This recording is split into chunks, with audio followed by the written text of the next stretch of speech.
Salut à tous, bienvenue sur Mac Forever. Alors aujourd'hui, une fois n'est pas coutume, on parle d'un disque dur, mais pas n'importe lequel, le 12 big de l'ACI.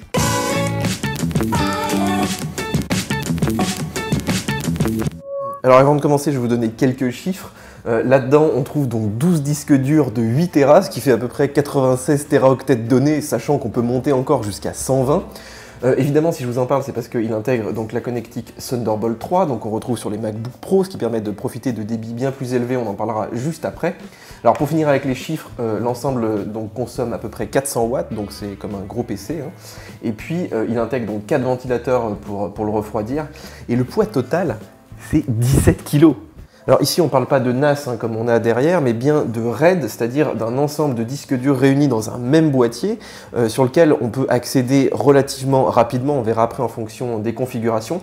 Alors ça s'adresse évidemment pas à tout le monde, mais uniquement aux professionnels qui ont besoin de stocker des grandes quantités par exemple de vidéos, hein, pour tous les monteurs, les gens qui travaillent dans l'image, et puis qui surtout ont besoin d'y accéder très rapidement.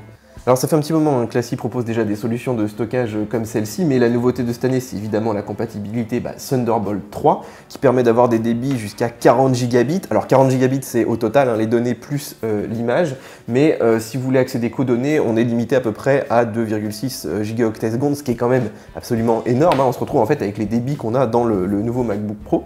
Et puis pour ceux qui n'ont pas le Thunderbolt 3, on peut quand même accéder avec de l'USB un peu plus classique, mais ce sera beaucoup plus lent. Donc on perd quand même l'intérêt de ces grosses bécanes. Alors à l'intérieur on retrouve donc une carte RAID hardware, donc c'est elle qui va permettre en fait de gérer l'accès aux données, la gestion des différents disques. Alors il faut savoir que le RAID il se configure de manière assez différente, hein, ça vous le verrez sur le site. C'est effectivement une question de choix, si vous préférez plus de sécurité ou des accès plus rapides. Donc si vous voulez vous laisser la liberté qu'un ou deux disques puissent éventuellement cracher, ou alors vous prenez le pari qu'il n'y a aucun disque qui va cracher mais vous voulez de la perf à tout prix, donc c'est à vous de choisir le système. Et pour ça l'ACI donc livre un petit programme qui est hyper bien fait, qui est hyper simple, vraiment, mais je trouve que l'interface est vraiment parfaite. Même si vous êtes néophyte, que vous ne comprenez pas bien comment ça fonctionne, on vous explique vraiment tout. Et puis la config se fait vraiment en 3 minutes. Alors au niveau des benches, je vous renvoie donc sur le site puisque donc on a testé tout ça donc en lecture, en écriture avec différents types de séquences. Ce qu'il faut savoir, c'est que ça tient effectivement ses promesses. Hein. On n'est pas loin en fait des perfs, donc je disais tout à l'heure du SSD des MacBook Pro Retina, même si ce genre de choses est quand même plus fait pour des gros fichiers. Hein. Si vous avez vraiment plein de tout petits fichiers, c'est pas du tout fait pour démarrer un système d'exploitation par exemple, c'est vraiment fait pour traiter des gros fichiers vidéo. Mais si vous êtes dans ce cas-là, voilà, les débits sont vraiment là et c'est la première fois en fait qu'on accède à des débits aussi rapides avec une connectique entre guillemets standard.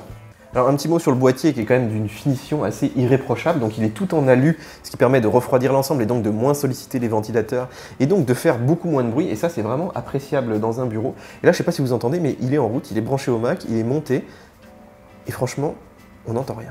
Alors ce disque il a quand même quelques petits défauts. Le premier c'est qu'il ne charge pas le Mac, ça je trouve ça dommage, ça aurait pu être un chargeur au moins d'appoint, parce que la lime fait quand même 400 watts.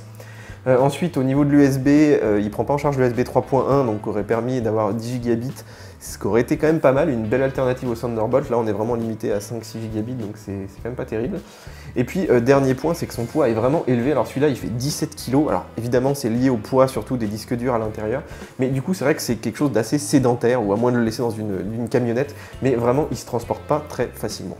Alors on finit avec le prix puisque l'ensemble démarre à 7 000 €. Alors c'est un sacré budget, sachant qu'à 7 000 € on a uniquement à peu près 50 Teraoctets de données, donc c'est pas tant que ça.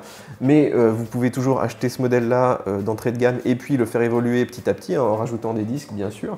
Mais c'est vrai que voilà, on est à des tarifs qui concernent voilà, les entreprises, des gens qui ont vraiment des très gros besoins en termes de stockage. Voilà les amis, alors j'espère que cette petite vidéo vous a plu et vous aura instruit, même si vous ne comptez pas forcément acheter ce gros disque dur. En tout cas, si vous avez aimé, mettez un petit like, évidemment abonnez-vous à notre chaîne, et puis nous on se retrouve sur Mac Forever donc pour le test complet, et puis sur YouTube pour de nouvelles vidéos. Ciao ciao!